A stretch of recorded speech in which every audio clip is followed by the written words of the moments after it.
74 წლის ქეთევან ბებო კვდება. 2015 წლის 13 ივნის ადიდებულმა მდინარე ვერემშთან თქვა ქეთევანის სახლი. ინტელიგენტ ქალს ковსი და ჩანგალიც კი აღარ ჰქონდა საკუთარი.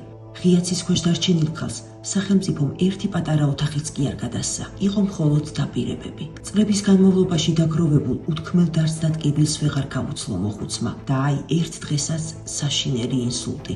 მასობრივი სისხლშაქცევა თავში.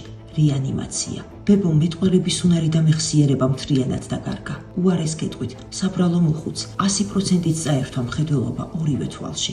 3 წლის განმავლობაში ერთხელაც არ მოსულა პოლიკლინიკიდან არც ნერვოლოგი, არც ეკიბი.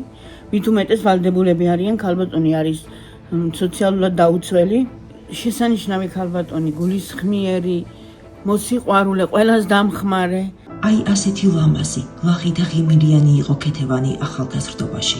ქალი ფიქრობდა, რომ სიბერეში შვილიშვილებს ჩაისვამდა კალთაში და ზღაპრებს მოუყვებოდა.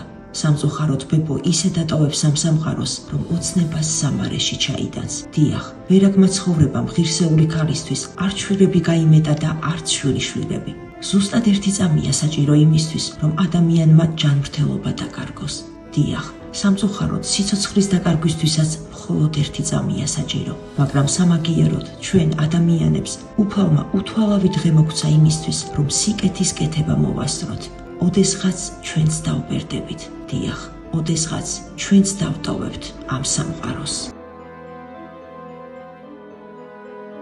გადარიცხეთ ნებისმიერი თანხა ჩერნოვეცკის ფონდის ოფიციალური საიტის მეშვეობით.